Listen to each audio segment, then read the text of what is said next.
What is up, guys? Fatal82 coming at you with a weekly Rust update video. We're not going to go ahead and cover everything in this update video because it's actually been such a massive update that we've done separate videos on all of the different aspects to it. So there's a separate video on the new ammo types, there's a separate video on the changes to the building damages and how that's going to affect defending and raiding. So go ahead and check those out. Right off the bat, guys, the game is looking beautiful. The new procedural terrain looks amazing.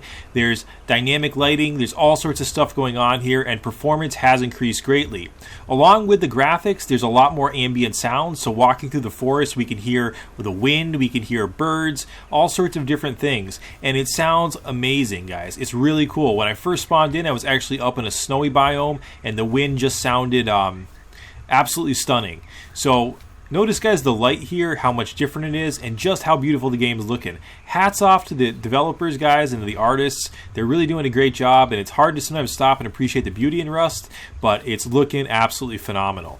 In addition, guys, there are some things you can do to play around their performance in this patch. If you go ahead and hit F2 and pull up your menu, you're going to notice under the graphics option, there's some different sliders now that you can play around with. One is anisotropic filtering, the other is parallax mapping, and you're going to notice that by playing around with those, you're going to get different qualities of performance. So see what works best for you. Frames per second seem to be a lot better with this patch. In addition, guys, you can actually scale down your UI, your user interface. So if you go ahead and do that, that's going to be a notable difference as well. If you go ahead and if you enable the chat, you're going to notice that the chat looks a lot better, and you can actually see the chat no matter where you're standing. So it doesn't fade out if you're in an area that's a little bit too bright, and you can actually read it wherever you are, which is really cool. There's been some changes to arrows in the game. Arrows now stick into surfaces that you shoot them at. They do have a chance of breaking, so sometimes they won't actually stick and they'll disappear, but if they don't break and they're stuck in something, you can actually retrieve them by going and hitting E. They will stick in players, and if you get an arrow stuck in yourself, you can actually look down, hit E, and pull it out of yourself. It's really awesome.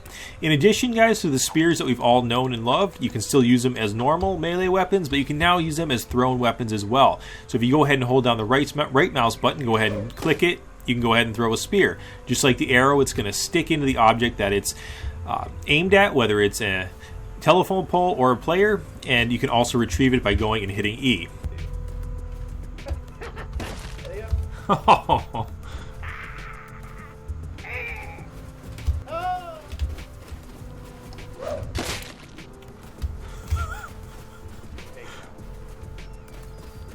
Take them out, Beto. You can now pick mushrooms in the wild. They're not as frequent as they used to be, but if you go ahead and scroll over them, you can actually hit E to pick them up, and they do have some nutritional value associated with them. So you can go ahead and click on it and go ahead and press it, and you will eat it. It'll give you a little bit of your food, and it will help with your health in a small amount. Are you gonna die from that? No, it was the good kind of mushroom. Which one tastes the best? The red ones. You guys eat each other's mushrooms too sometimes? Yeah. Oh, dog. Do you know who he is? Don't be cracking jokes over here. It wasn't a joke, it was a serious question. You know, on a desert island, sometimes guys get lonely. Go to sleep. And a new sizable Radtown model has been added into the game. It's quite notable, guys, and it has 3 hangars inside of it. Many barrels spawn within this radius, and it has a large footprint, perhaps the biggest one that I've seen in a Radtown yet in the new version of Rust. There's a sub-building as well that you can go in and explore for loot, and many barrels are spawning in this Radtown.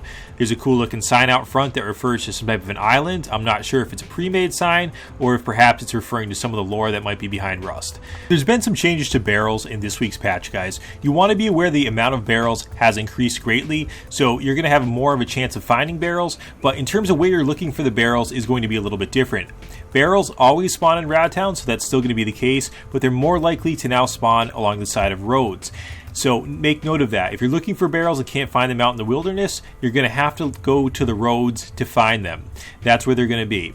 So roads and also monuments have a higher increased number of barrels. So go ahead and make note of that, guys, because it's going to be something that you really want to be aware of when you're looking for those blueprints, especially for those new items that were added into the game.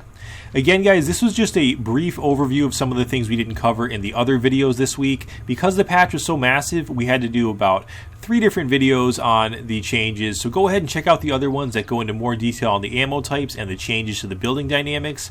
As always, I hope you guys enjoyed this update video. This is Fado82. Peace.